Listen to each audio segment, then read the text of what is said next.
Final game of the Coachella Valley Invitational on a lovely Saturday evening. I'm Adam Sussman, excited to be bringing you this match between the Portland Timbers and Chicago Fire, two teams from opposing conferences who are each trying to get back into the playoff picture in quite some time. For the Portland Timbers, looking to make 2025 their first playoff victory since the 2021 MLS Cup. For the Chicago Fire, it's worse than that. They have not won a playoff series dating back to 2009, and away we go. The Timbers rocking a three-at-the-back formation to start as Anthony is playing at right wing-back. Gets dispossessed by Gutman. Christian Paredes up to Kevin Kelsey. The Timbers are doing what's not fashionable in MLS at current and playing with two strikers, Kevin Kelsey and Felipe Mora. Talking to head coach Phil Nello before the match, that's more out of necessity with Santiago Moreno and Evander, the two number 10s, not currently available for selection, though what many are wondering, Evander is back in Portland and will go under medical tests in the next couple of days. Back to the action as Max Crepeau within his own 18 and plenty of time to breathe. Crepeau, the former LAFC champion back in 2022 and finalist a year later, was in a starting goalkeeper battle for a majority of last season with his fellow countryman James Pantemis. But going into 2025, it seems to be Crepeau's job, at least for now. Going well over the top to Anthony, who uses his frame well, but it hits off the noggin of Gutman, and a throw-in for the Timbers. Right in front of the ball, you can see Joe Bamba. Full name Jonathan Bamba, a new DP signing for just a smidge over $2 million. Instrumental in Lille, winning the French League back in 2020-21, breaking up the PSG monopoly in France. Bamba's in the prime of his career, just 28 years old. Scoring 50 goals and 53 assists across Spain, France, and Belgium. Won AFCON with Ivory Coast last year. And Greg Berhalter's system rewards dynamic wingers like himself. Felipe Mora battling on the far side with Carlos Terran, who is their best center back when fit. He's being partnered by the veteran Omar Gonzalez, who just got signed yesterday. Good ball by Kelsey, nearly a chance for the Timbers, but just a smidge overcooked, and the Naperville, Illinois native Chris Brady sends it aside.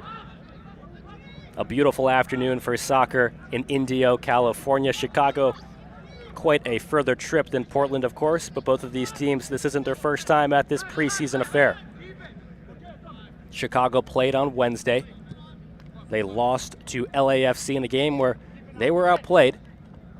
Gutierrez on the ball right now, a local product who's capable of playing as a left winger and number 10.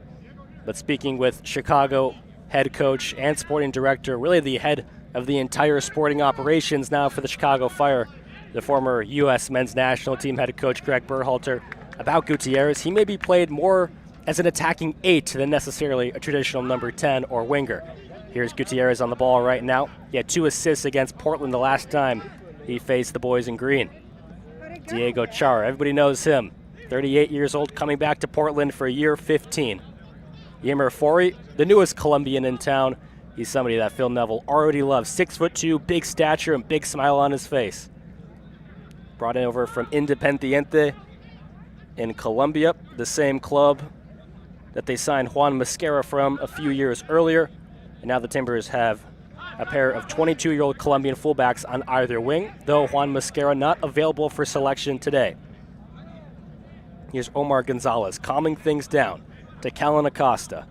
A big issue with the Chicago Fire last year, who finished last in the Eastern Conference, was ball progression. How do they get it from the defensive third to the attacking third in an organized fashion? Gutman, one of the more attacking left backs MLS has to offer.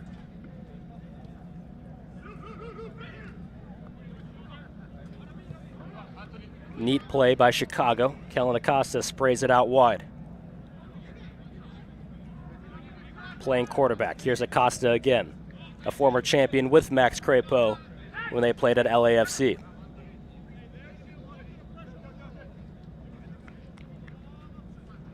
Anthony, though, brought in to be a forward. He is rather one-footed with his right. He prefers that. the team has high expectations for him as a wingback. And if Phil Neville goes into the 2025 season playing a three-at-the-back formation, it will be a battle between Juan Mosquera and Anthony on that right flank. Number 40 gets up in the picture. A clipped ball, Christian Paredes charges it down. Nearly back to Paredes on the leave-off pass by Kevin Kelsey, the most expensive signing of the Timbers window, and one of the most expensive signings on the West Coast. He holds his ankle for a moment, but should be okay. Diego Chara looking to introduce himself to Joe Bamba. Chicago has had mixed success with their recent DP signings, and in MLS, you need your DPs to be difference makers. Xherdan Shaqiri was their most recent big name coming over from abroad. He's back in Switzerland now after himself and the club agreed to mutually terminate his contract over the summer. Gutman caught off.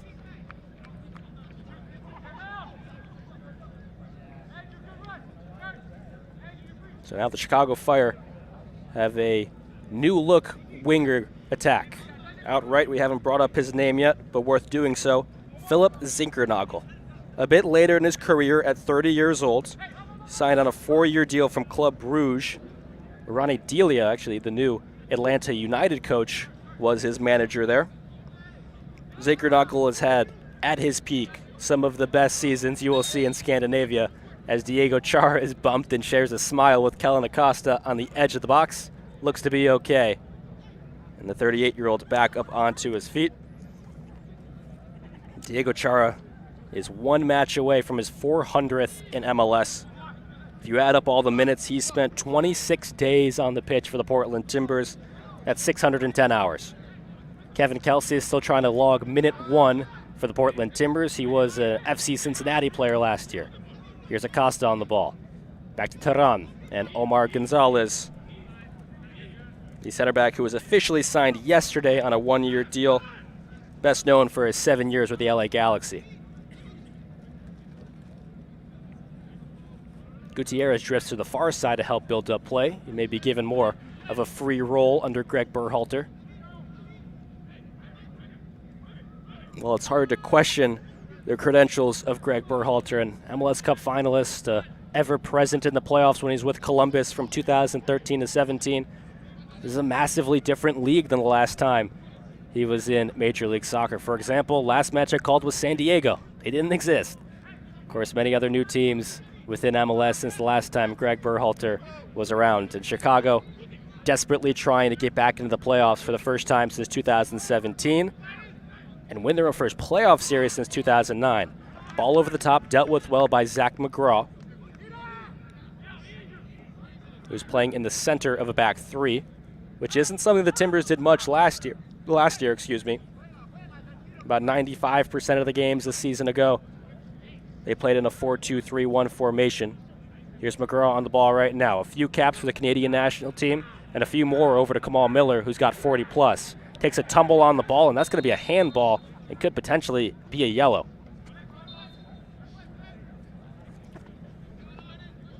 Kamal shown the bright-colored card. He's looking to get back to his all-star form back in 2022 with Montreal. Looking to get back into the playoffs for the first time in his individual career since 2002. He was the Timbers' big signing last offseason, brought over from Inter Miami, a Leagues Cup champion as well. First set-piece chance of the game for the Chicago Fire, and this is something the Timbers had struggled with last year and even the season prior, giving up 12+ goals, joint most off of set pieces, tied with the LA Galaxy, who they seem to manage all right, winning MLS Cup, sure, but the Timbers have more height this year. Yimmer Forey, a new signing at left back, is 6'2". Of course, Kevin Kelsey, defending from the front at 6'4". And Zach McGraw within the mix will help as well. Here comes the delivery by Chicago towards the back post, off of the studs of Yimmer Forey, and he'll pick up the scraps. Many shouts from up ahead, and they were aiming for Anthony, but Kellen Acosta's thigh got in the way. Acosta's been active so far. First look at Sergio Oriel. Very composed and technical on the ball at just 19 years old. Talking to a few members from Chicago, he's put on some weight which is important for dealing with the physicality of other MLS midfielders. He goes eye to eye with Christian Paredes and plays it further up to today's striker, Tom Barlow, who's stepping in for Hugo Kuipers, who has a knock. Shouldn't be anything major, though. Gutierrez into the box. Follow-up effort, fake shot. Timbers are surrounding the ball. Nobody can quite come up with it. Gutman picks up the scraps across towards the back post, and a great save by Max Crepeau.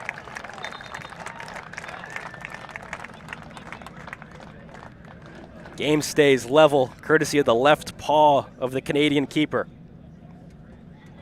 Was one of the best players at last summer's Copa America tournament. Stonewalled Messi a few times when Canada and Argentina faced off. And here's another look at Max Crepeau's stop.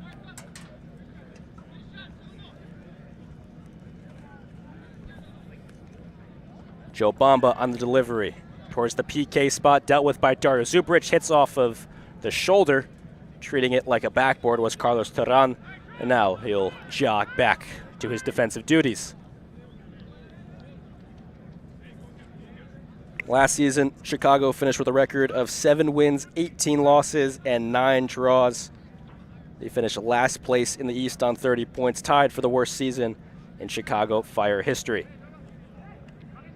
They moved on from former head coach Frank Klopas, but he's still within the organization as a vice president of recruitment and helping Greg Berhalter actually get to the club. Bamba fighting with Dario Zubric, and the Croatian wins that battle.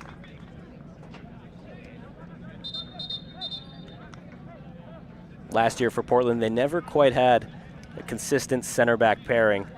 Dario Zubric, though, did lead the team in minutes of all center backs. He partnered quite literally every center back on the roster, and even at times Eric Miller, who's the backup fullback at center back also. Chicago sports starred for success, and Greg Berhalter hoping to be the one that brings it to Soldier Field. Terran signed with the Fire when he was 19 years old from Colombia. Missed a large chunk of 2024. Terran did with a knee surgery early last year. Gonzalez, who should be used to the Southern Californian sun.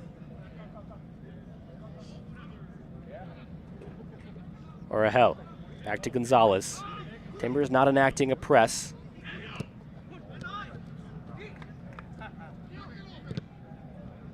If you had to label the formation, which Phil Neville doesn't like to do, he calls it 90% mentality, 10% tactics.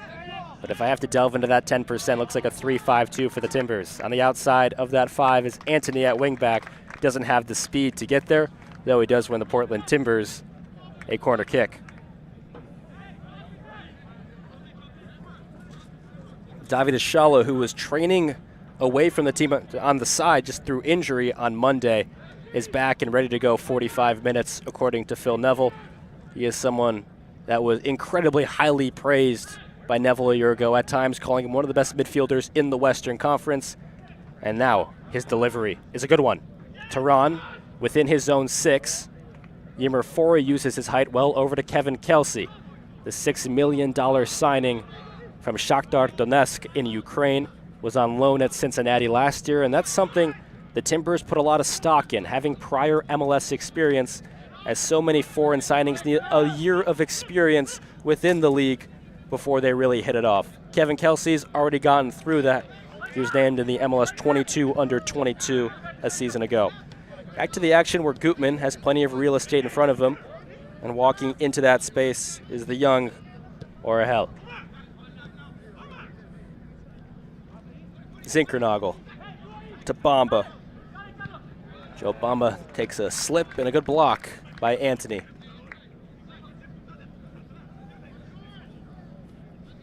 Bamba DP signing through the 2027 with a club option for 2028.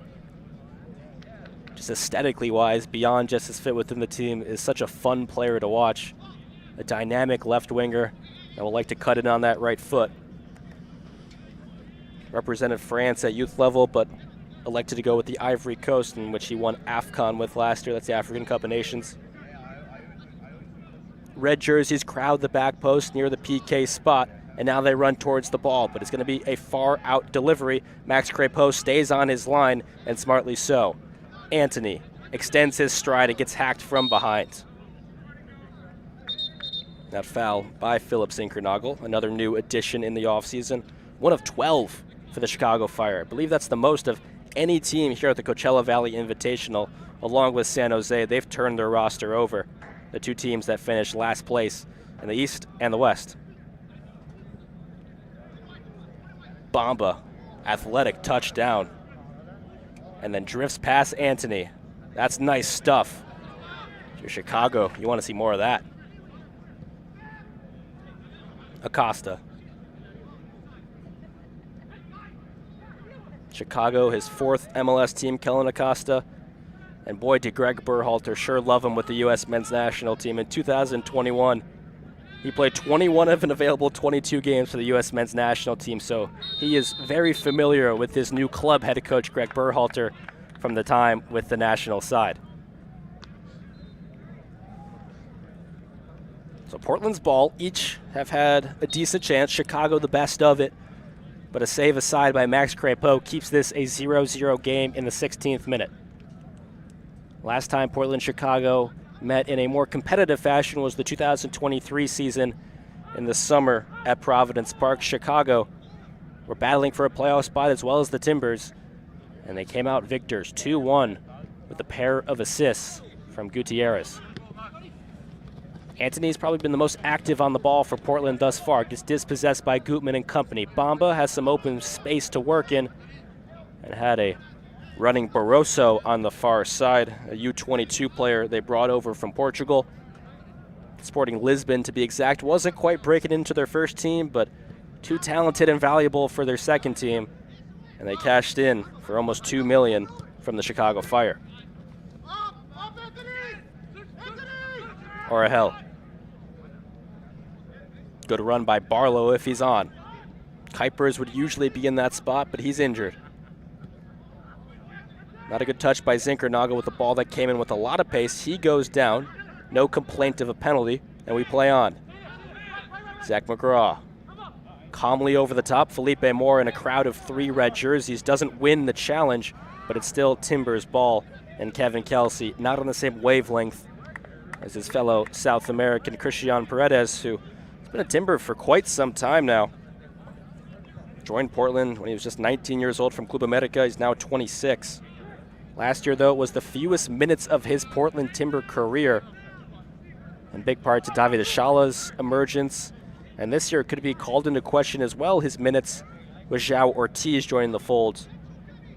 But you rewind just to 2023, and Christian Paredes was Timbers Supporters Player of the Year. His ceiling is still dang high. Bamba being defended by Ashala. Gutierrez puts his head down and thinks about a line-breaking pass. The thought doesn't end up in execution. Max Crepeau restarts to the left-sided center back Kamal Miller, one of the best passing defenders MLS and North America has to offer. Felipe Moore tangled up. The Timbers are without several first-team names. Jonathan Rodriguez not elected to go in this one. Santiago Moreno and Juan Mosquera have been dealing with minor injuries. It's good to see David Ashala back because he was injured early in the week. Finn Sermon's dealing with a lower body issue, but should be good to go for the opener. And Evander is not injured, but he is back in Portland, and his status still up in the air. Diego Chara over the top, a tank that never empties. Chara to Paredes. He'll lose out to Gutierrez, who's showing off his defensive chops. Omar Gonzalez stays composed to Gutman, who takes a bump from Antony. It's not a bump that was needed. Ashala was able to pounce on the ball just after it. But it will be Chicago Fire possession. Referee's whistle is, of course, final.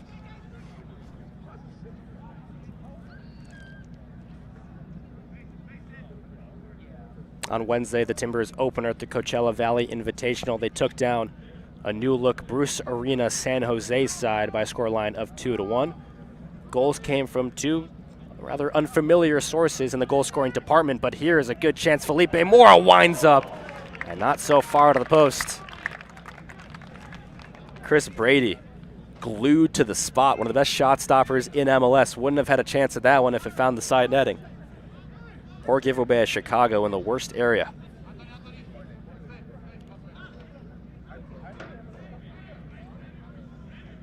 Kelsey will start to stalk the ball, and then Brady goes long. Zach McGraw wraps around the attacker, Tom Barlow. And while his center back partner, Kamal Miller, was shown a yellow card, he does not get one. McGraw became a new father in the offseason. His baby boy is actually here watching his dad play for what is likely the first time in this tournament. McGraw just played 10 starts in 13 games last year. Started 4 straight games in June, but kind of fell out of favor when Miguel Araujo and Kamal Miller came back from international duty. Let's get back to the action as Brady finds Acosta and a square ball to Terán. The center back splits out wide to help build up.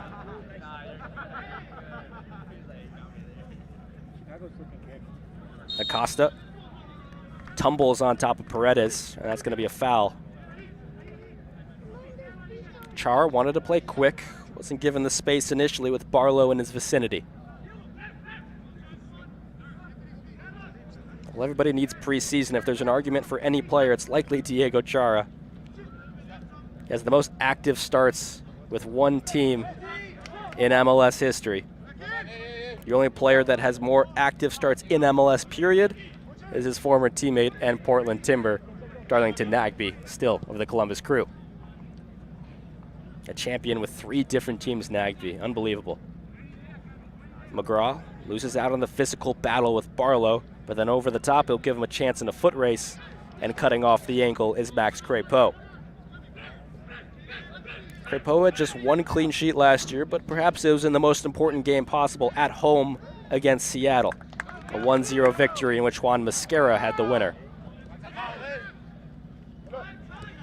Kelsey thought he got clipped, but the Chicago Fire keep on going. Bamba, a one-on-one with Superich. Who wins the battle? Bamba does.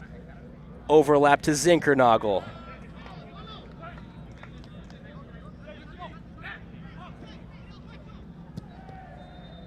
Anthony can't find Kelsey. And I talked about it at the start of the broadcast, but a big issue for Chicago Fire last year was ball progression. If you have Bamba doing things like that and beating past one of the Portland Timbers' best center backs in Dario Zubric, that's a good answer on the test. Orahel. Talked with Greg Berhalter before the game. He spoke very highly of Orahel, the 19-year-old who's kind of playing as a number 6 right now.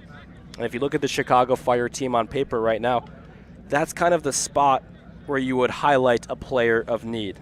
But if Orahel can step up from Evergreen Park, Illinois, a local homegrown product, if he can step up in that spot, that's a big advantage for the Chicago Fire. They also signed a new player, Raminge Kouame, the center mid from Cadiz in the 2nd division of Spain. And he could be the partner to Acosta in the midfield the Fire are looking for.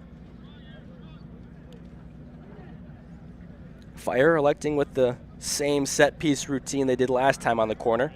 Gutman will push away Anthony a bit, go towards the near post. Crepeau has to just swat it away at his near post, but he was fouled before he even got a touch on the ball. There is no VAR in this tournament, not necessary for preseason when wins and losses sure matter, yes, for confidence, but ultimately it's for match fitness and to see what the squads have before the season gets underway on February 22nd.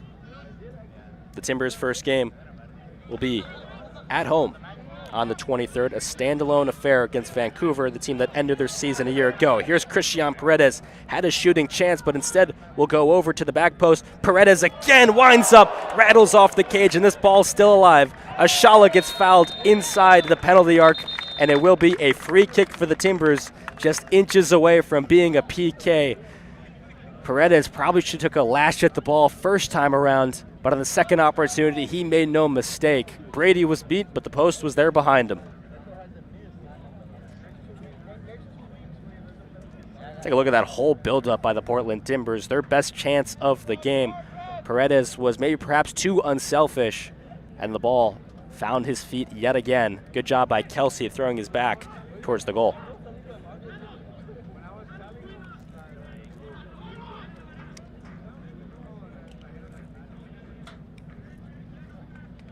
With the Timbers' typical number 10, Evander, not present, a man who had the best offensive season in club history in terms of goal involvements with 34. Who's going to be the candidate to take it? Kamal Miller, David Ashala, Christian Paredes, a trio living over the ball, and a conversation, not so much as an argument. We'll see what they draw up. Official marshaling the wall, making sure the necessary 10 yards are given. Just behind the PK spot, and it looks like Zinkernagel laying down in the shade. That's 75 and sunny in Indio, California at the Coachella Valley Invitational. Do the Timbers have the first goal of the affair in them in the 26th? Kamal Miller walks back with purpose. He'll fake it. Christian Paredes will take it and into the bleachers. That's an example where a free kick can be too close. Usually you want more 25, 27 yards away than necessarily the 19 that was afforded there. But Portland have livened into this game. Each team have had one great chance. A save by Crepeau with his left on one end, and then the bar saving keeper Brady on the other. Ashala winds up a left-footed cross to Felipe Mora, takes it down with his chest, but doesn't get the chance to shoot. Bicycle kick attempt, which is on stride and part of the identity of the Portland Timbers, but he'll want to show that off in the regular season and not waste an incredible bicycle kick in preseason as it goes wide. Think of someone like Dairon Asprilla, his legendarily bicycle kicks for the Portland Timbers. He was moved on to Nacional, his boyhood club in Colombia. And Ned Grabavoy has had a busy job having to turn over what was an older roster a few years ago. And now it's kind of turning into a youth movement for Portland. Here's Kellen Acosta in his prime at 29. Orahel winds up and looking for Bamba. Max Crepeau, good communication with Dario Zubric. Back to the point of Ned Grabavoy turning over this roster. Think about guys like Valeri, Blanco, Larry's Mabiola, Dairon Asprilla, Jimmy Chara, all kind of part of the core of this team. Uh-oh, poor giveaway within the 18, and Bamba's going to pick it up. Goes through the legs of Dario Zubric, and caution aside and averted. A long pitch out to Felipe Mora, who's been part of the core of this team for a while. Had his best statistical season as a Timber a year ago with 14 strikes. Anthony to Kevin Kelsey. Signed for his aerial ability. Not able to show it off that time around. Paredes. Ymer 40 getting in on the action. Ashala. That ball was in between the wingback Anthony and the striker Felipe Mora. Now you look at the Timbers roster now. The average age has certainly dripped down a few years. Bringing in the likes of Santiago Moreno, Juan Mosquera, Finn Sermon, a 21-year-old international, Kevin Kelsey, just 20. So many great young players. Here's Bamba, sliding effort, a good challenge by Zach McGraw, and will eventually win the ball back. A corner or a goal kick, the latter. It will be at Max Crepeau's feet.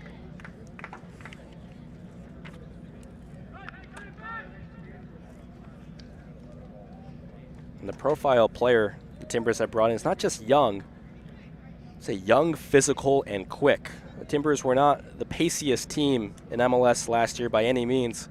With the roster they've constructed for 2025, you have some more hope of this team on the break with the likes of Ymer 40. Even Ari Lassiter has a good amount of speed to him. And Kevin Kelsey, while 6'4", he doesn't move like it. Very fluid, very agile, ability to beat a man at his size.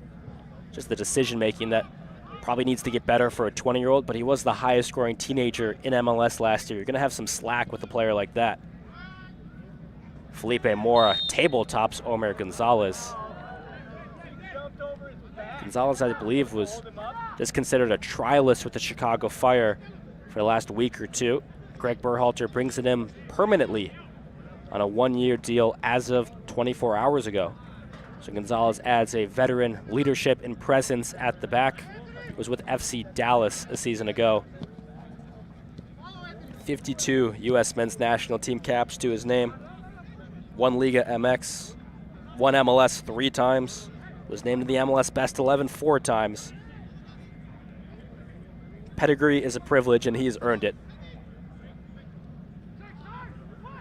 Orahel being split by Ashala and Mora. On the far side with Barroso. While just 19 years old, coming over from Portugal, he has expectations. Not many on the team to speak Portuguese with him, though. Gutman runs out of real estate. Finds it with Bamba. Joe Bamba gets tackled well by Christian Paredes. Just as I say that, it's going to be a yellow, and the challenge, a better view on it by the official. Quarter of an hour remaining in half number 1. Really, both of these teams elected for essentially a new 11 on either side of the halftime break. We'll see if a few bodies are able to go a bit longer on each side. Timbers played some Timbers 2 standouts last game. Kyle Linares got an assist. Malcolm Johnston, the brother of Canadian international Alistair Johnson, got the goal, which ended up being the game winner in half number 2.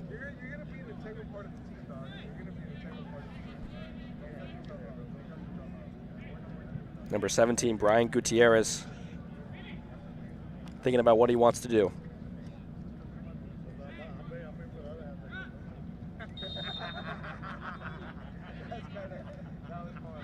Some shoving in the boxes. They'll go low and towards the near post, trying to catch out Max Crepeau. Philip Zinkernagel, right idea. And I'll go down as a shot on goal.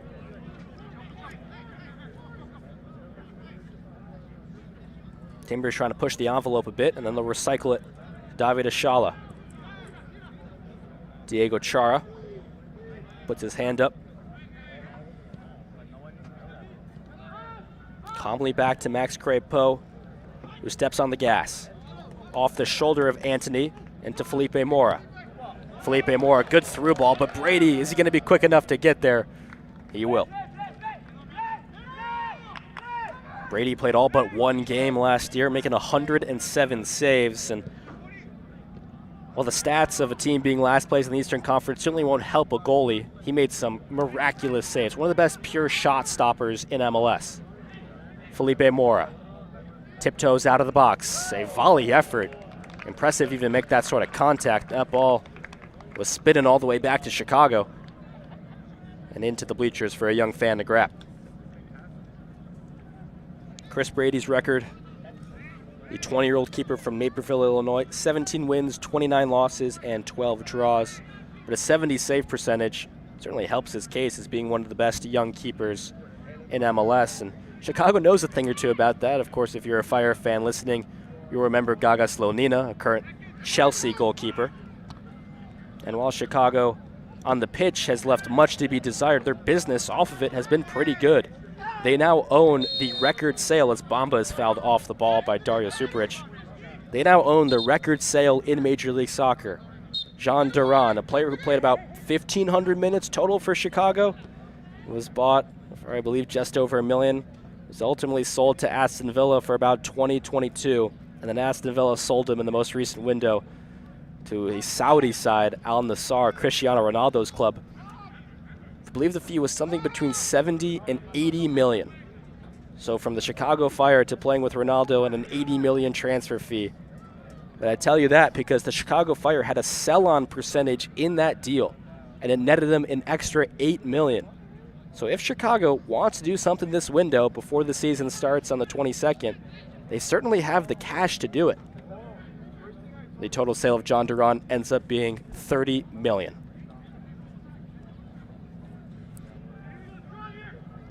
Felipe Mora does a good job to create a corner off not much. And in the 34th minute, we're still scoreless at Coachella. Timbers have partook in this tournament every year of its existence. It's grown substantially in each season. 13 MLS teams in total this year. Omar Gonzalez, a commanding clearance. Diego Chara, 35 yards away, able to recoup it. Kevin Kelsey doesn't even think about going up. Brady doesn't catch it well. Second opportunity, and dribbles wide. Kelsey stayed down, decided not to go up, for the aerial challenge, and Brady just needed some catching practice. It was right in his mitts. Another look at the mistake and then the opportunity for Kevin Kelsey, looking for his first goal in Timber Green.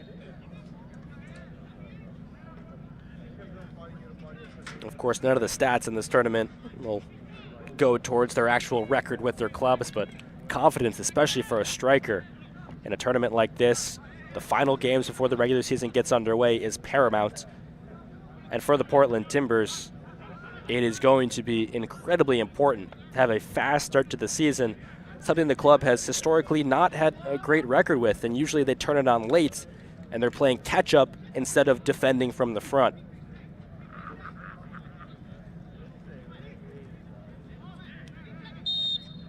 Tehran took a little slap in the face and didn't take much kindness to it.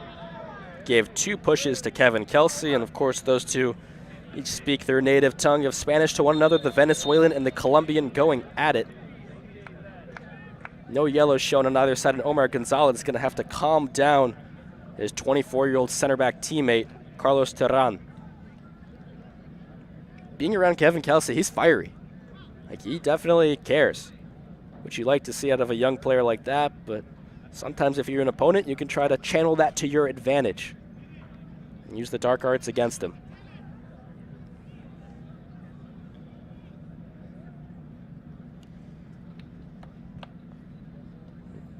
The conversation turns to a more patient and casual sense after the shoving and pushing. Nothing compared to what we often can see during the MLS regular season. The Timbers got in some tussles in the last couple of years, Chicago as well. But for Carlos Tehran, not a matter of his energy by any means. He just has to stay on the pitch. Missed such a large chunk of 2024 with a knee surgery, and he's the first center back on the team sheet. It's really just a question of who's going to play next to him.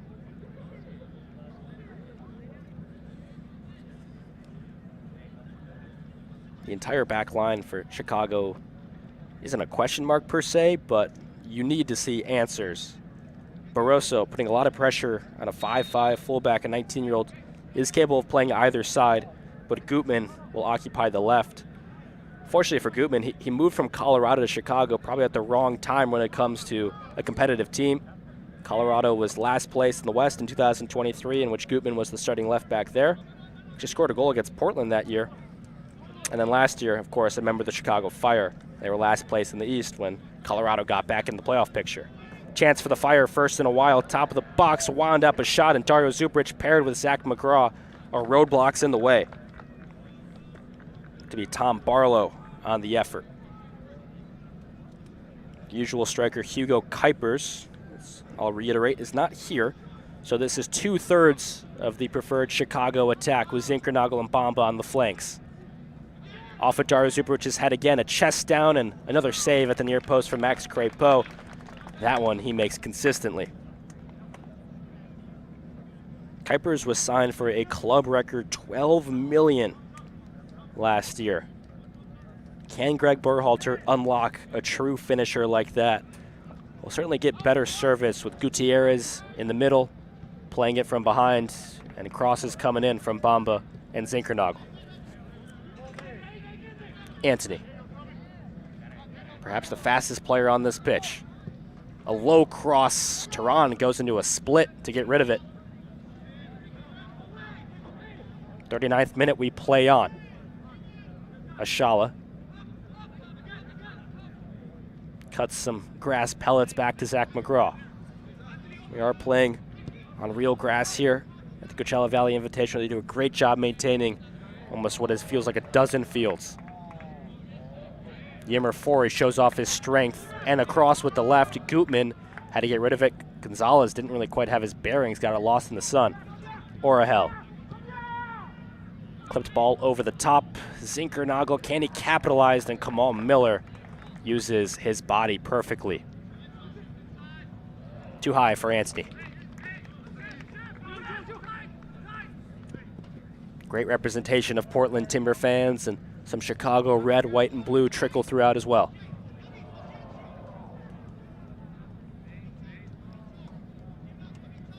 the field opposite of us at the Coachella Valley Invitational. We'll run through all the scores and the schedule from today's tournament slate during the halftime break, so be sure you stick with us no matter how you're watching. And on the other field, we have the New York Red Bulls, the defending Eastern Conference champions, going up against San Jose. Gutman can only find as far as Diego Chara. Christian Paredes was in a fast sprint on it, and a diving header by Ymer Fori is miscalculated. Barroso takes a tumble on his tailbone. Players are certainly giving their effort and their all. And for Chicago, maybe perhaps even more so than Portland, they're auditioning for their new head coach. While there is some DP signings that are kind of spoken for in certain positions, like the man of the ball right now, Bamba, other players are looking to impress at Coachella and tick up their minutes and usage in the 2025 season.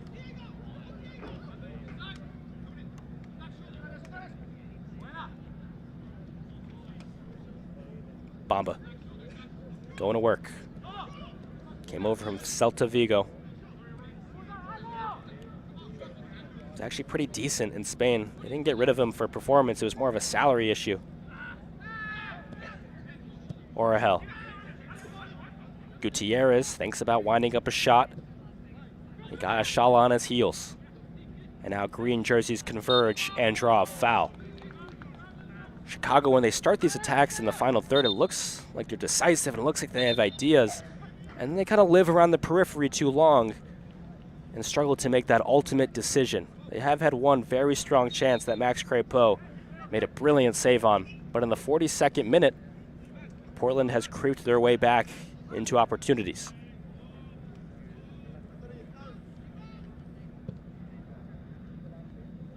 Plenty of talented young homegrowns that we'll likely see for the Chicago Fire in half number 2.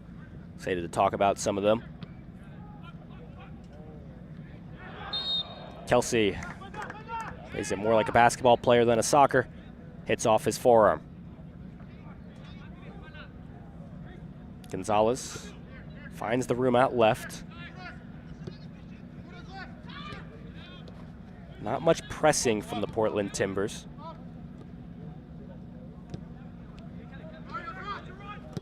Gutman goes direct. Max Crepeau read it all the way. Gutman and Crepeau have gone to battle several times, two MLS veterans.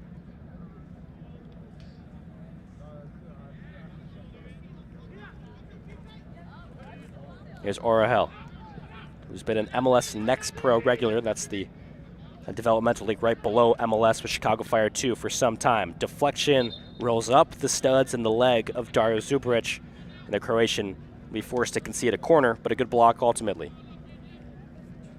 Orahel, who's 19 at current, 5'9" center mid, he's played well today. Made his pro debut at just 17 years old, playing 11 minutes versus New England in a 1-1 draw. And has 20 caps for the U.S. youth national teams from levels through 15 through 23 years old. Highly thought of on the national stage. Low cross in front. Bamba in between Orahel and Brady. Will restart in the center circle as the Timbers to draw their line strong. Defending in a back three sometimes can be a bit harder to catch an opponent offside. Takes 5 guys to be on the same wavelength instead of 4. One thing Portland and Phil Neville, of course, have going for them is continuity. So the team that was so fresh last year, they're kind of building the plane as it was in the air in Phil Neville's first season. This year, an exact same coaching staff. And there's some good assistants behind the scenes. Dave Vandenberg, who was an assistant in New England with Bruce Arena, has really helped the attacking side of this team. And the proof is in the pudding. They finished 4th in total goals last year. But when 1/3 of MLS has a new head coach, 11 new teams have a new manager. The Timbers need to capitalize early in the year when other teams are figuring out, and Portland knows who they are. Ashala. Fori. Not his best cross as he turns back the other way in frustration right after it. So preseason's for. Get it out of the way now before you face Vancouver game 1. Timbers don't go on the road until week 3 of MLS. Their first two games are against two teams, as aforementioned, that have a new head coach. First on the docket is Vancouver, who lost in the first round of the postseason after defeating Portland in the wild card game at Providence Park. Game number 2 against Austin. It's got plenty of new players, including Brendan Vasquez, who came back to MLS after a good stint in Liga MX. The former Cincinnati man was not cheap, costing them about $10 million. To the teams at present, they got 20 seconds left, plus whatever stoppage time elected. Can't imagine there's much. Chara, a formality, he's wearing the captain's armband. It'll be interesting to see how many of his minutes are taken away by new center mid signing João Ortiz. Look out for number 80. He's an Ecuadorian international. And that will do it for half number 1. 0-0, but there has been action. More to come between the Portland Timbers and Chicago Fire from the Coachella Valley Invitational. Stick with us. We'll be right back.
First halftime segment between the Portland Timbers and Chicago Fire, the Coachella Valley Invitational. This is the second game for each team. Portland trying to make it 2 straight wins. Chicago trying to get their first win of the tournament. It's 0-0 at halftime. Both teams have had strong chances, and we've seen Chicago DP Joe Bamba show off his ability off the left flank. For the Timbers, they're playing with 2 strikers, not usual for them in Kevin Kelsey and Felipe Mora. We'll see if that duo can grab a goal or 2 in the second 45. Portland-Chicago scoreless at the halftime break. We'll come back soon with all the results from today.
Day number 2 of the Coachella Valley Invitational, the final game of this great afternoon. Portland and Chicago 0-0 at the halftime break.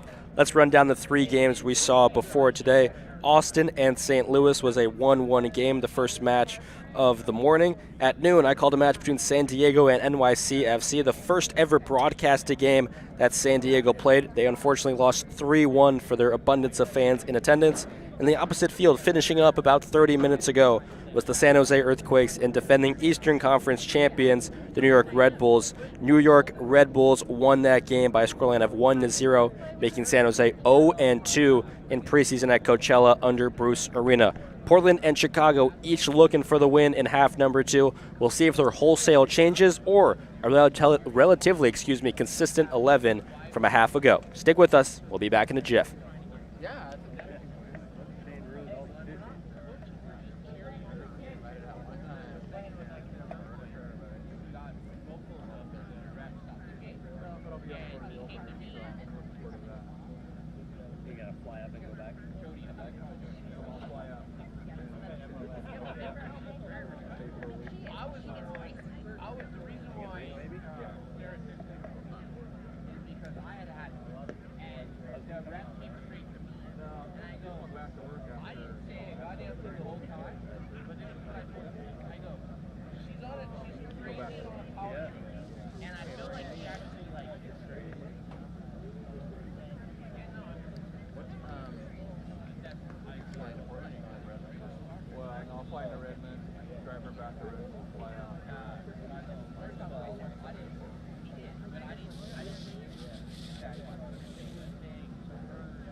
back at the Coachella Valley Invitational. It may be 0-0, but we still have some highlights to bring you between the Portland Timbers and Chicago Fire. Greg Berhalter's side having some of the best chances early on. Here's a good look at it. Being batted all around, Gutman springs it out wide to Gutierrez, and a sky-high header by Barlow was dealt with ideally by Max Crepeau, the Canadian keeper, showing why he's Canada's #1. Chance for the Timbers as they pounce on a bad pass out from Brady. He acknowledges his mistake, and thankfully for the Fire, it stays scoreless after it. Look at Anthony on the wing, a nice ball inside of Christian Paredes, clips it across to ultimately Felipe Moore. Kevin Kelsey with the build-up play and put it on a platter for Paredes, who absolutely nailed that ball off of the woodwork. Chicago got an ensuing free kick in which they were not able to score. Brady, another big mistake there. Barroso heads it away, but only as far as Kevin Kelsey. Strikes it with his left foot, which is his dominant peg, but wasn't able to complete the action. Teams are coming back out. We're moments away from kickoff between the Chicago Fire and Portland Timbers for half number 2. I'm Adam Sussman, excited to be bringing you this broadcast between these two great franchises who are hoping to get back to their historic days. For the Timbers, it's more recent. I shouldn't say historic, I should say recent history. 2015 to 2021, they made 3 MLS Cup finals, famously winning it in 2015, just their 5th season as a club in MLS. And yeah, we're moments away from kickoff. Excited to be bringing you it from the Coachella Valley Invitational. For Chicago, they're looking to get back into the playoffs for the first time since 2017.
A few changes for the Portland Timbers and Chicago Fire, largely keeping the same 11, but inserting himself into the midfield is new signing João Ortiz, an Ecuadorian international, which Timber fans are mighty excited to see.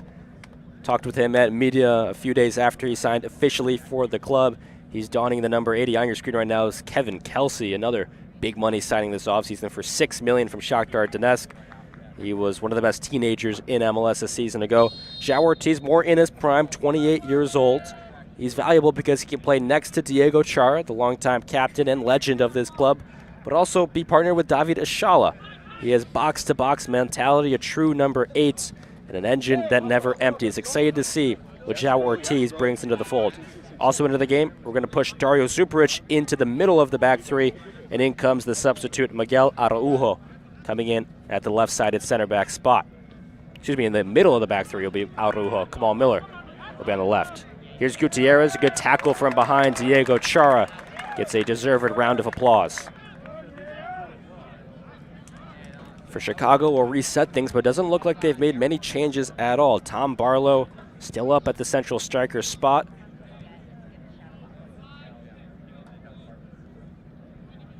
Looks like their DP signing Bamba is no longer in the game.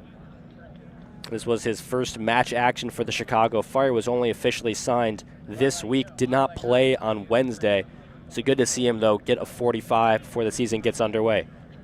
Barroso was hauling for it on the near side, and he's got room to work. Instead, Chicago will keep working in a crowd. Amongst the chaos, they're not able to register a cross, but they go to the top of the box. Or a hell, a good through ball. And Araujo sees a bump off his cleat and out for a corner kick.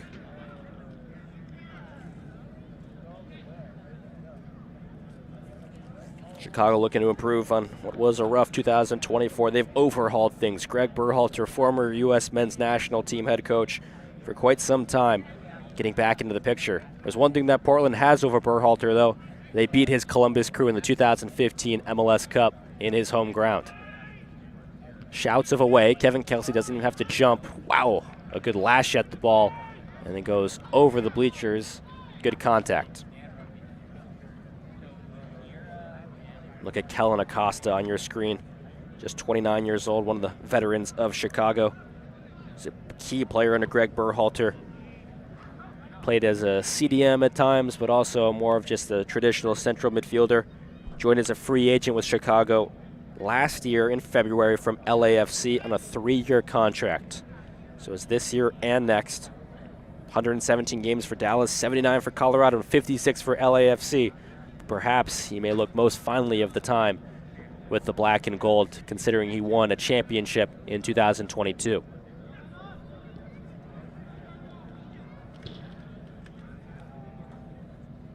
If number 51 looks foreign to Chicago Fire fans at the far right top of your screen, he is a trialist with the team right now. There's Claudio Cassano. Brian Gutierrez beats past the line. Calls were for offside, but he timed it to perfection. First look at João Ortiz defensively, does a good job. Cassano jumps back on it. Trying to earn himself a contract, ideally with the Chicago Fire, but also trying to get a spot with Chicago Fire 2, potentially the MLS Next Pro side, which debuted pretty well for Chicago last year. They had a winning record. Barroso. Zinkernagel.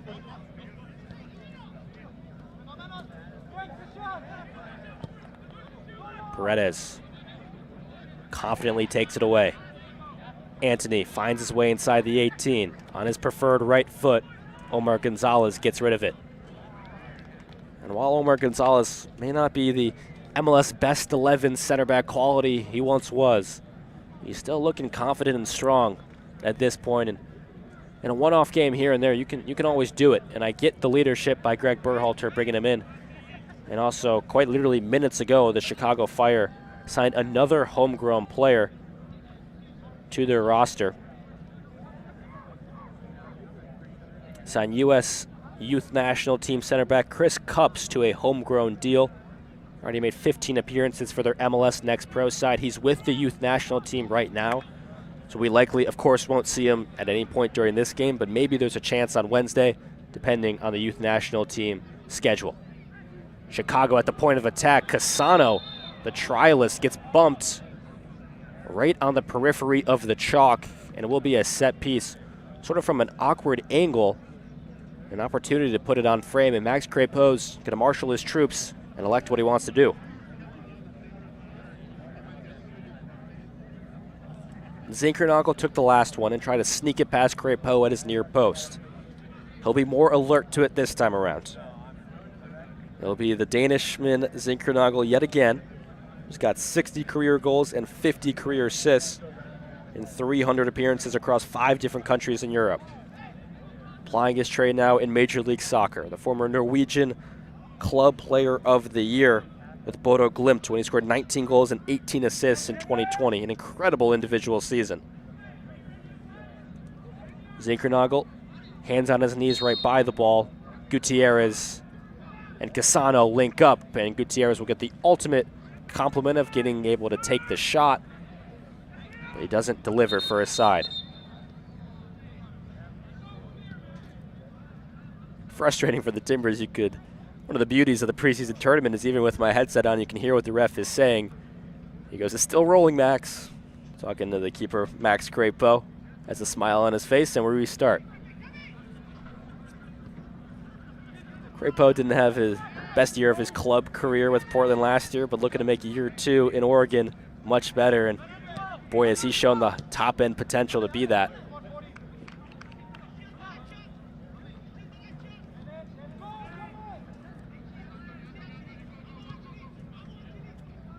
Chicago do have a different keeper into the game as Jeff Gall. Another Chicagoan, 31 years old. Often a starter for Chicago Fire 2 last year. Played pro in Sweden for 7 years before coming back home. Still looking for his first MLS game. Can he keep a clean sheet through 45 and get the joints mark with Chris Brady? Kevin Kelsey and Felipe Mora rather isolated up the pitch, but if Mora was able to control it, could have been a 2-on-2 break with the opposition center backs. Those two don't have much chemistry together yet. It's often been the discourse of, will it be Kelsey or Mora? And now it's Kelsey and Mora. Excited to see how the two play together for the remainder of the match. And of course, if everybody was healthy and available, the attack would look slightly different. Santiago Moreno expected to have a big year. Still so young at just 24 years old. He was 8th in MLS in assists last year. It was the youngest Portland Timber ever to reach 15 assists and has been a contributor and gotten better every season. You expect that to take another step in 2025. Kelsey throws a shoulder at Brian Gutierrez, who takes umbrage to it, and now the official will have a word with Kelsey, who, based on media on Monday in Portland, Oregon, he speaks some English. He understands it. Of course, just 20 years old, but the language will come. And this is a unit where it is very South American heavy, and you'll hear a lot of Spanish around the training ground in Beaverton, Oregon, where the Portland Timbers ply their trade. For the Chicago Fire, very international team. If you think about somebody like Leonardo Barroso, number 2, in the middle of your screen, he's coming over from Portugal, and nobody on the team can really speak Portuguese with them, but I heard that Carlos Turan, a starting center back for the team, has got some Portuguese in him in terms of the language, and that set-piece routine does not end up well as there's a red jerseys on the ground and cleared away by Anthony. But Carlos Turan able to speak Portuguese and help Barroso acclimate to Chicago. It's quite a different culture and certainly climate than Lisbon. Acosta, used to playing all over the U.S. Gonzalez too.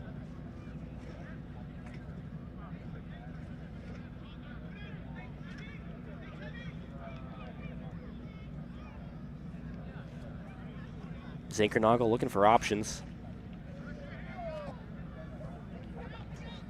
Chicago will keep churning the mental muscles, trying to break down this Timbers midfield and back line. It hasn't been a low block per se, but it's been pretty compact by Portland, and they've defended well. Pass by Kamal Miller, goes off one cleat and then the opposite shin pad, and he gives it away. Good break by Chicago, running into a green crowd, and Diego Chara, who else? The ultimate wall. João Ortiz sends Ymer Forte on his way, and the fake pass gets Barroso on his backside. Timbers do a good job relaxing the pressure from the Fire. 55th, still scoreless. Here comes Anthony. A few step overs, nice footwork, dancing against the opponent. Squares it to the top of the box, João Ortiz. Ymer Forte keeps the touch tight.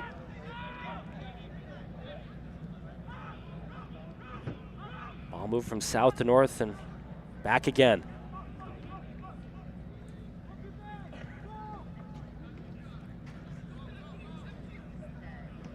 Chicago trying hard to win a free kick on the far side.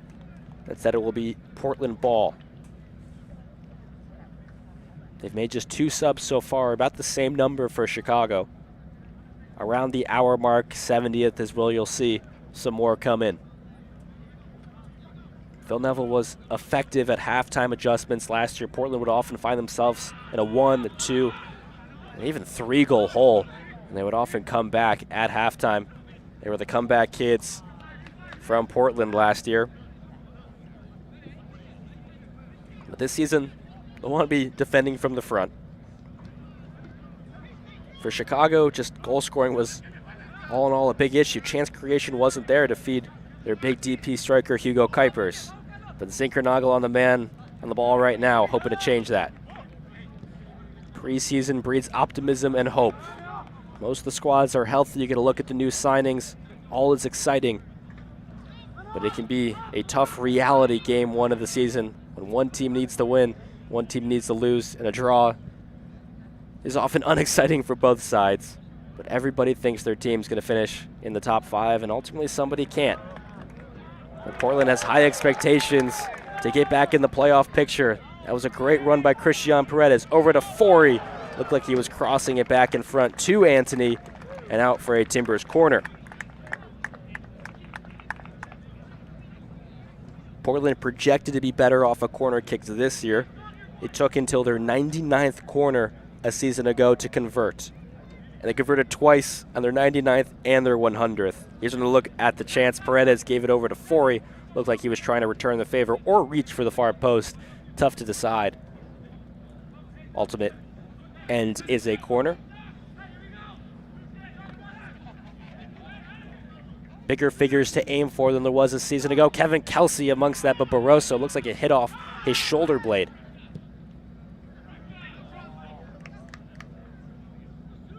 Paredes, as the weather and sun settles down in Indio, California.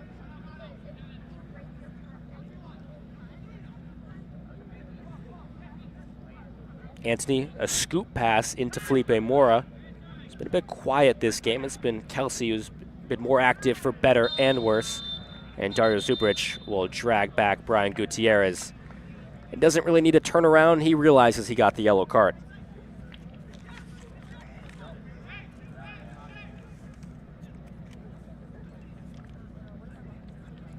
Zubric has been a Timber since 2020.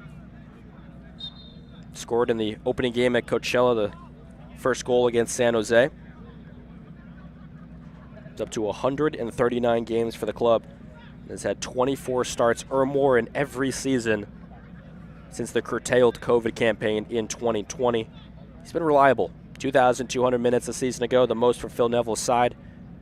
And that's considering he wasn't the first choice center back. He was really the third choice center back to start last year. And now he comes in with a bit of a head and shoulders up on the others. And if they're playing a back three like they have through preseason so far, he'll likely be one of the starters. Orahel, a good run, and they clipped at the end. Official let the advantage go on for a moment. But as number 35 in red, Sergio Orahel is holding on to his shin pad. The referee heard the holler and initially saw the challenge. Chicago Fire set piece chance. Group units getting ready on both sides. I count 7 Chicago Fire players getting instruction from Greg Berhalter and company. For the Portland Timbers, not as deep of a bench. They haven't brought as many young players and players from their MLS Next Pro side.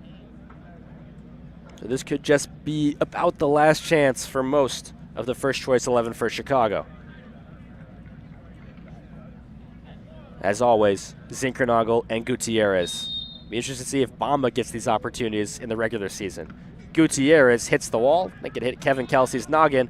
Kelsey goes up, hits off his back. Can the Portland Timbers break? Using the speed of Anthony. Here we go. Green jerseys flashing forward, playing on the break. The Brazilian, Anthony, takes his time, ricochets off Omer Gonzalez, and that fizzles out the chance. And it will still result in a corner, but the Timbers were hungry for more.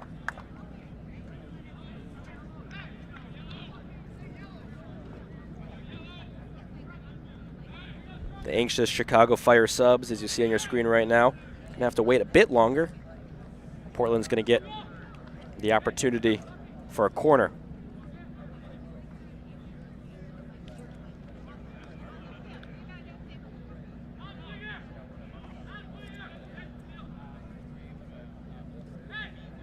Looking to propel the Timbers in front.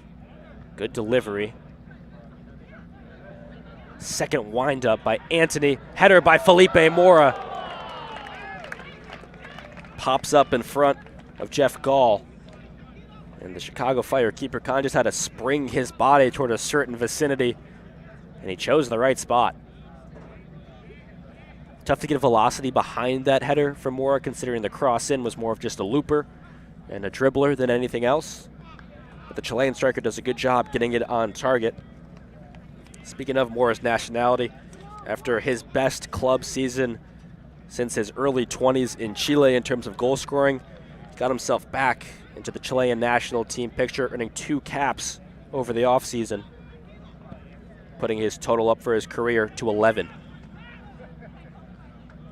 Anthony was sprinting on one end and then does it defensively on the other, heads it back to Max Crepeau.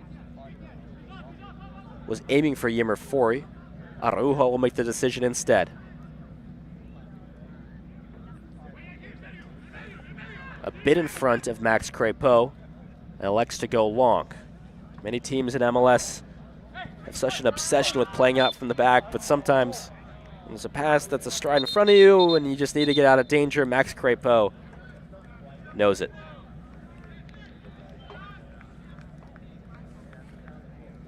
Wholesale changes coming. 3, 6, 8. Call it for the Fire. For the Timbers, it looks about 5.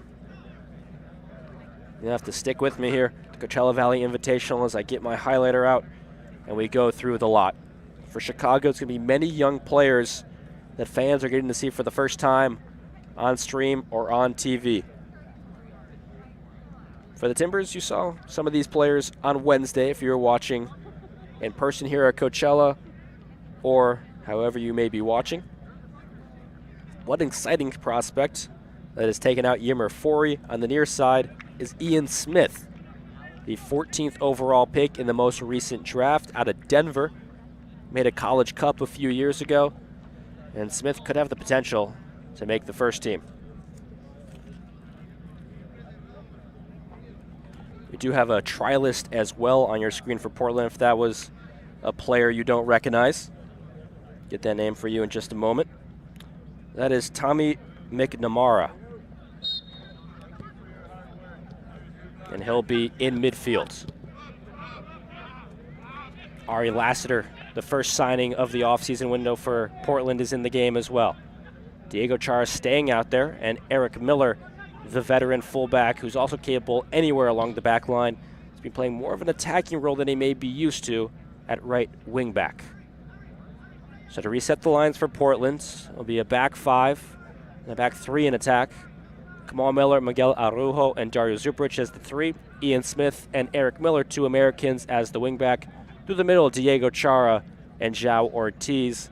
And then up top, Ari Lassiter, the try-list McNamara, and Felipe Mora stays in the game. Let's focus on Chicago as they're in possession. Sam Williams, a 19-year-old central defensive midfielder from New Jersey, in the USA U19 into the affair. Harold Osorio, number 45, plays it up at Current and back to Williams. Williams had 3 great collegiate seasons at UNC.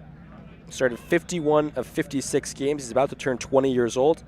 Had 6 goals and 5 assists through his college career.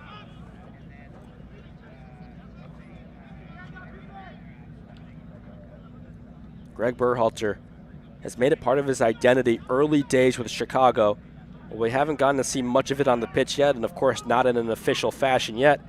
He has signed 6, 7 homegrowns, and at halftime of this game added another one to the list in cups.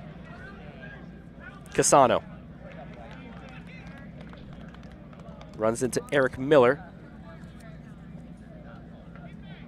who joined the Timbers in February 2023 and is going into his 12th season. Since he came to Portland, he's become a father of 2. Cassano taking the brunt of a challenge from behind Diego Chara. And that one won't add to the counter, of course, but in his career, let's see, Diego Chara, 120 yellow cards.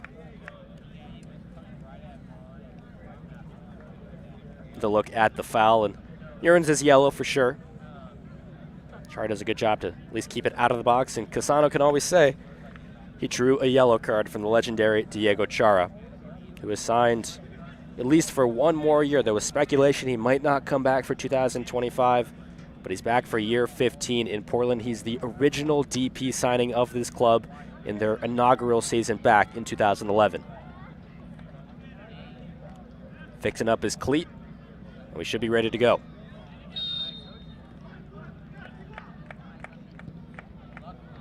Straight into the wall, and McNamara gets rid.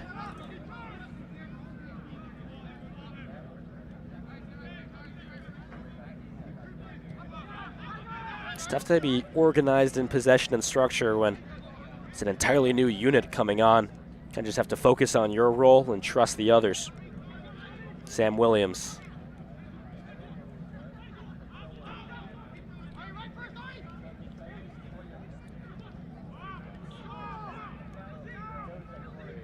Cut out by Felipe Mora. João Ortiz trying to work on his defensive chops. Chicago building out from the back. And played out by Jeff Gall. Throws his hand up in apology.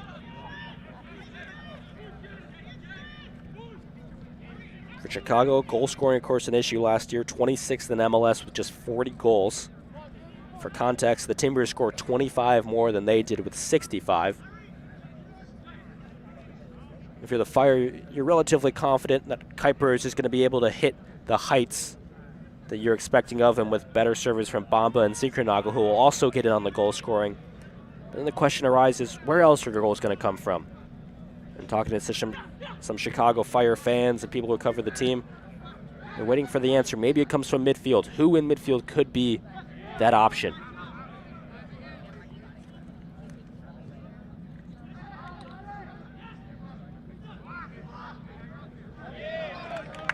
Hollyut, a 16-year-old from Chicago, takes the brunt of the tackle, but it was clean. Look at Ari Lassiter go. Talked about speed, he's showing it. And trying to save the corner.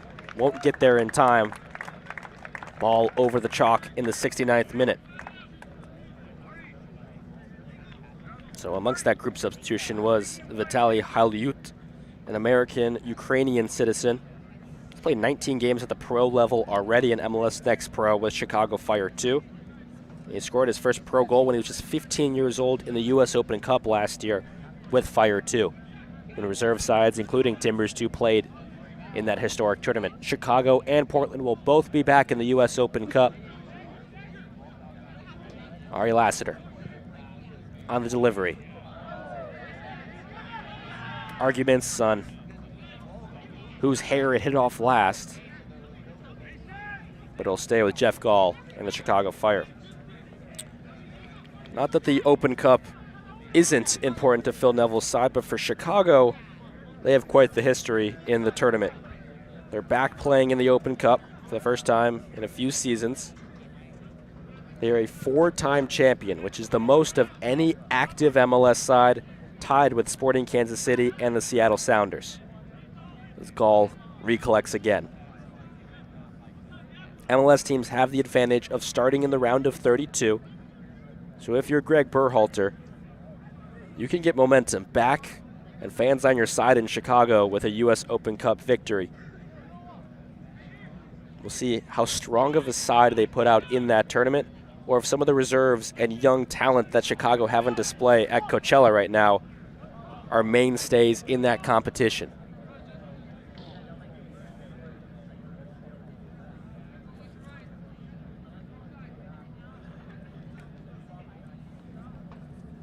James Pantemis in net for the Portland Timbers right now.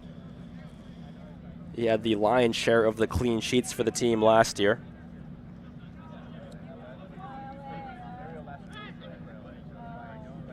Also a Canadian who's gotten some caps for the national team, like the first string Max Crépeau has. Well, I say first string for Crépeau, it was actually Pantemis who closed out the season as the starter last year. Finished with a 7-win, 3-loss, and 4-draw record. Netted 5 clean sheets in MLS. Kamal Miller finds João Ortiz. Ian Smith, the draft pick from Denver, plays it back to Kamal. Glasgow, a tricky winger who's hunting for some first-team minutes this year. Miller shields him off. Ian Smith in a joust with Glasgow, and then he'll be called for the foul. Glasgow scored 14 goals in 53 games for Chicago Fire too. He's also a standout player in the CONCACAF Nations League in 2023 for Guyana. He has 26 caps and 17 goals already as a 21-year-old. He's played 2 games in MLS against New England and Charlotte, just 34 minutes total, and at 21 years old, hungry for more. Pantemis.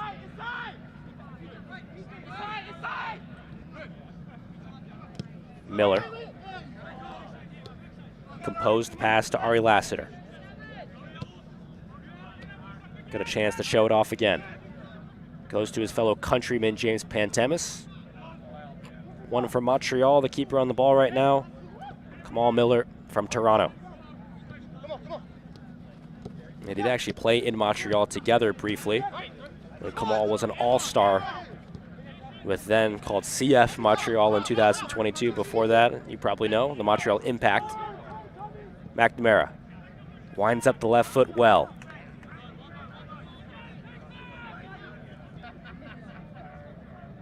So at these preseason tournaments, not rare to see players trying out for the team like you see right now with Tommy McNamara.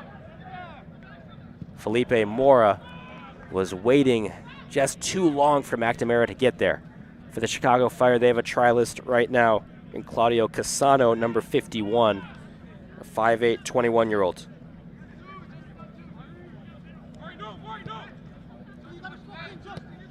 Ian Smith with 17 minutes and some change remaining in half number 2.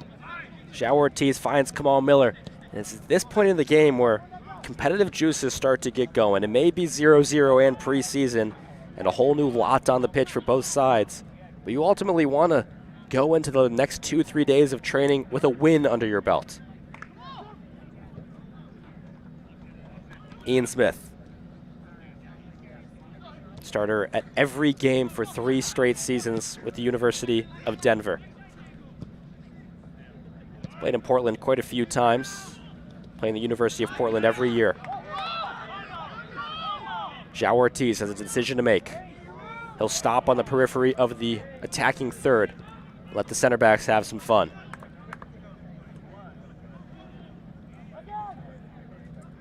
McNamara.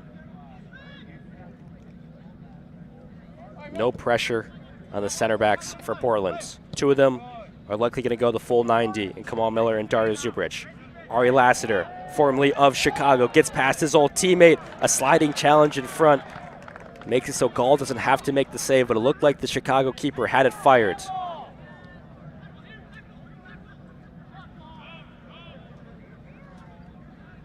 Eric Miller links up with Zubric. A more attacking spot than he's used to. And McNamara put it on a platter for Felipe Mora, who looked like he had time to take a touch. But the striker who scored a career-high 14 goals a year ago will want that chance back. In his career now, Mora up to 39 goals through 99 games. If you average it out, goals per minute, 111 for every goal involvement.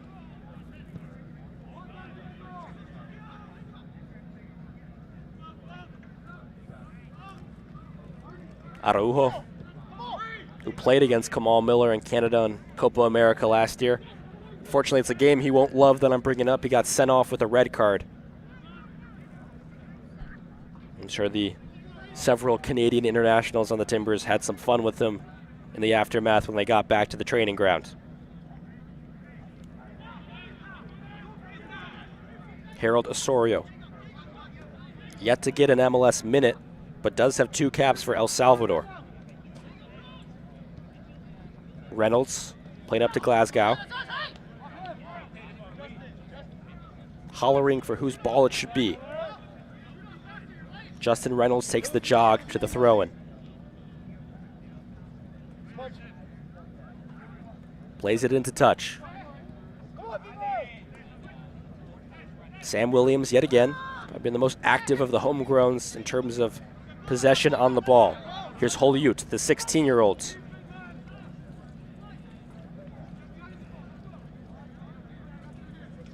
Hollywood has a decision to make between the Ukrainian and the American national teams.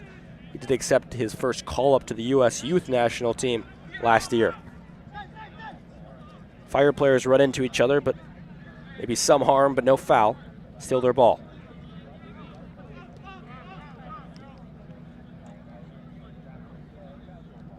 Williams again, acquired last month by Chicago. Glasgow, Hilliot. Two youngsters try to link up. Kamal Miller plays a square ball to James Pantemis, and quickly out to Araujo. Not sure the Peruvian was expecting it, though.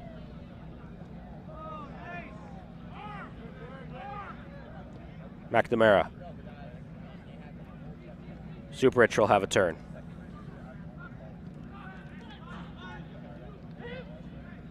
Now the pressure starting to get ramped up by Chicago. It nearly works, and now it does.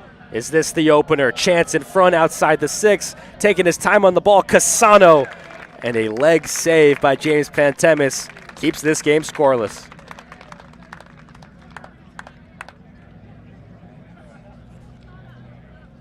Using all of his 6'1" frame. Great stop by Pantemis. Cassano, who had the shot on goal. He's looked strong for a trialist. Reynolds on the overlap to Glasgow, peeks over his right shoulder to see the neon yellow and orange flag, and won't get the opportunity to deliver across.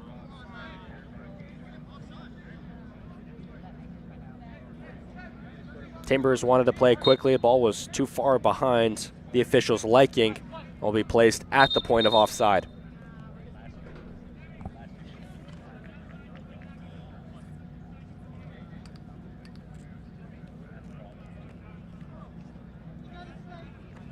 Looks like some young talent coming in for Portland now.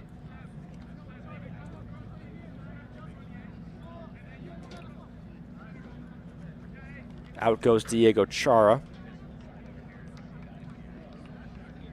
And Felipe Mora.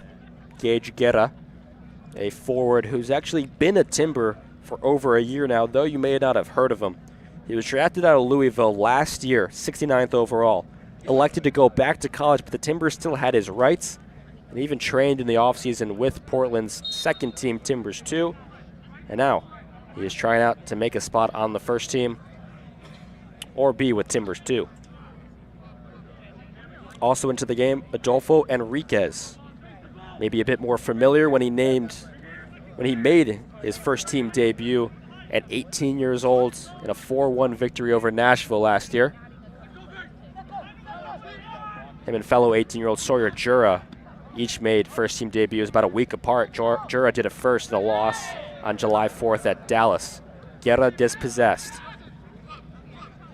For the Timbers, they're hungry for their next homegrown, and Jura and Adolfo Enriquez, two of the most promising names. Keep an eye on the pair of 18-year-olds as the seasons go by. They're set to join the first team in 2026, according to their MLS Next Pro contract. Similar with a lot of these Chicago players on homegrown deals, they're set to be professionals, yes, with Chicago Fire too, but then if they keep progressing through their contract and the club likes what they see, they can have a natural progression to the first team on their current contract.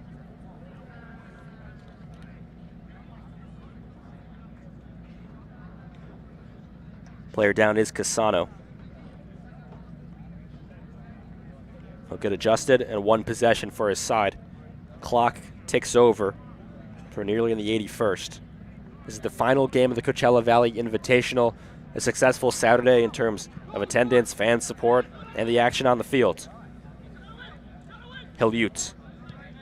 Glasgow. Working on Ian Smith. Throws his backside at the defender, shields him away.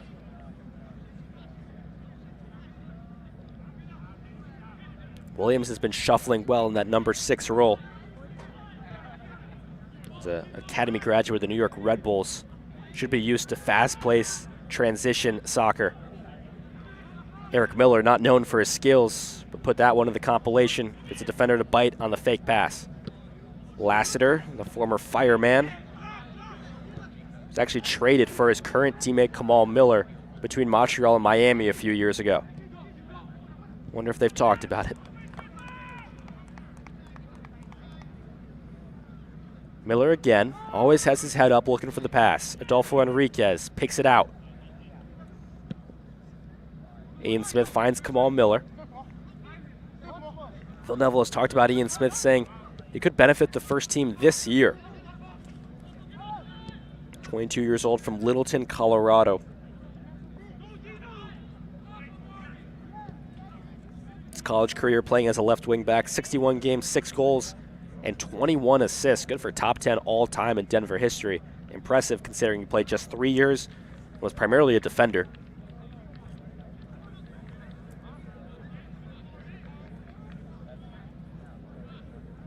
And while the Timbers are playing in this 3 at the back formation, which gives Ian Smith the chance to shine his preferred position of left wing back and be able to experiment with Anthony at wing back, ultimately, I do think Phil Neville prefers that 4-2-3-1, which the Timbers had so much attacking success with last year. They're hoping the continuity defensively can improve them from 20th best defensively into, the top 15, top 10, where you need to be as a playoff team. Eric Miller right by the linesman, rifles in a cross that hits off of 2 Chicago Fire players. Jara Zubrich keeps the chance alive. McNamara will go over to Adolfo Enriquez.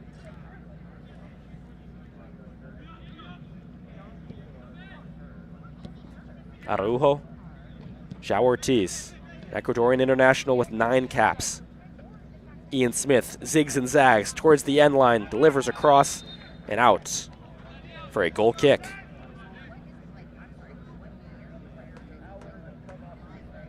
Good defending.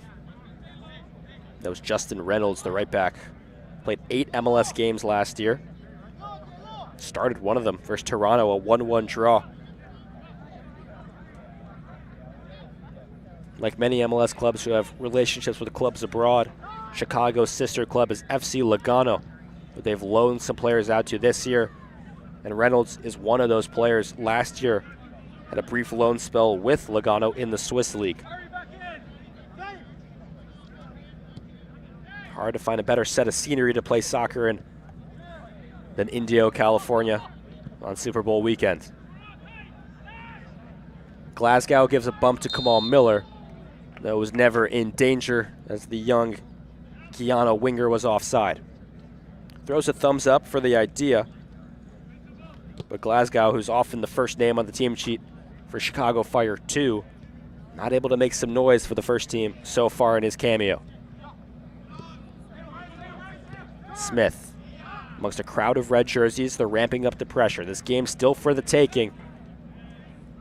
It's been a 0-0 affair with some action, but you're hungry for more. McNamara. Ian Smith hollering for it. He'll get the plea. Hits off Reynolds, second opportunity on the follow-through. Good contact with the laces by Ari Lassiter, but Jeff Gall saw it all the way.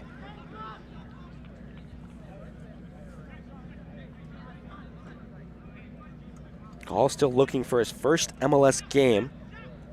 Maybe could grab it in the U.S. Open Cup. Glasgow trickles off the top of his noggin.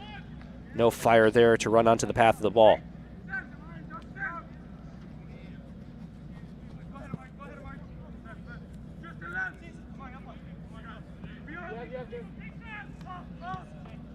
Kamal Miller, with his 47 Canada caps, plays it back to Crépeau.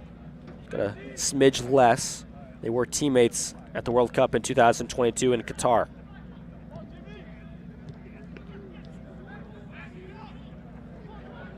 Organized build-up play is smashed and ended by Araujo. Eric Miller finds a sprinting Guerra, has Ari Lassiter in support. It's going to take up the Lassiter Avenue, and Chicago quick enough to get back, and the ball not quite enough velocity. Good run by Guerra to beat the back line of the Chicago Fire.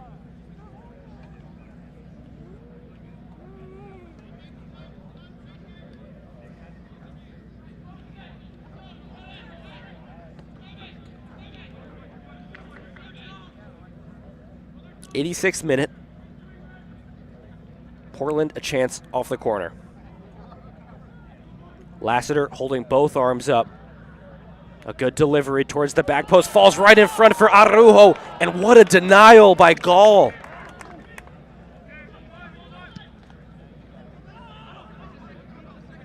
earning the clean sheet. Jeff Gall, what a play. Glasgow now going the other way, beats Adolfo Enriquez, shooting chance, and down on his right shoulder is Pantemis.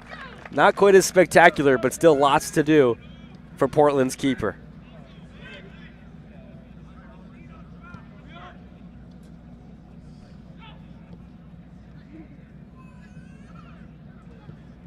Araujo actually has the captain's armband on after Diego Chara exited the game.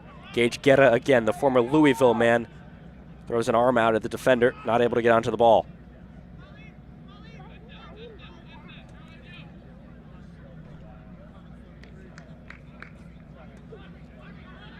Miller to Zubric. While Miller is an American, Dario Zubric, a Croatian, often calls him his Balkan brother, mostly because they drink coffee together. And some of the former Eastern Europeans on the Timbers have departed and moved on.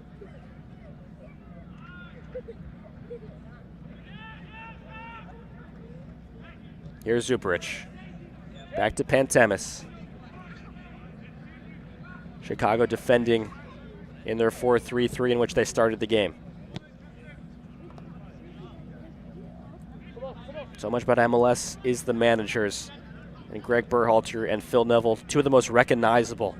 Of course, Phil Neville is a player for Manchester United and Everton, manager of the English women's national team and Inter Miami, and also an assistant coach with the Canadian national team, going up against some of those Greg Berhalter U.S. men's national team sides.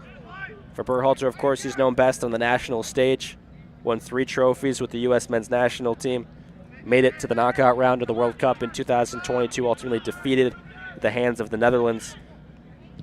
But being back in MLS is so exciting for somebody like him and some of the big names in this league. If he can bring Chicago back, that's going to be a great mark on his career report card. A team desperate for success, not having won a playoff series since 2009, even been to the playoffs since 2017. Chicago, though, some not old enough to realize how historic of an MLS team this is. In their first 12 years of existence, MLS Cup champs in their inaugural season in '98. Playoffs 11 of 12 years, and a semifinal or better in 9 of 12 seasons. Of course, there's more teams now, but more teams, more than ever, get in the postseason. 9 of 15 in each conference make the postseason, and then you got to eliminate one of those to make the playoffs in the wild card match, which Portland ultimately lost. Chicago, for about half of last season, was in that playoff picture. They were fighting for the wild card teams with other middle-of-the-conference teams. And at the end of the season, they just fell flat. Frank Klopas and the team didn't have much of an identity. 2025, hoping to breathe new lights into the team that plays at Soldier Field. McNamara tries the left-footed delivery and denied immediately. Just seconds remain in the contest between Chicago and Portland. 0-0 affair. Ian Smith, dealt with by Reynolds. Not as many typical ball boys and girls as you would in a normal game. So Ari Lassiter is going to have to take a journey. He'll pick one up along the sideline, delivery ensuing. Just about the last attacking chance. Can Portland win it at the death? Dario Zubric scored from this spot on Wednesday. Can he do it in more dramatic fashion? Portland puts it on frame, and Gall again. Miguel Araujo with the chance, but ultimately the scoreline will stay packed. Portland 0, Chicago 0. A round of applause for all involved, including the support. And Jeff Gall, the 31-year-old fighting for his first appearance in MLS, proves to stand tall for Greg Berhalter's side and potentially be the number 2 behind Chris Brady. Thanks for joining us on the broadcast all day long for the Coachella Valley Invitational. I'm Adam Sussman. I'll talk to you on Wednesday when the Portland Timbers face off against San Diego FC.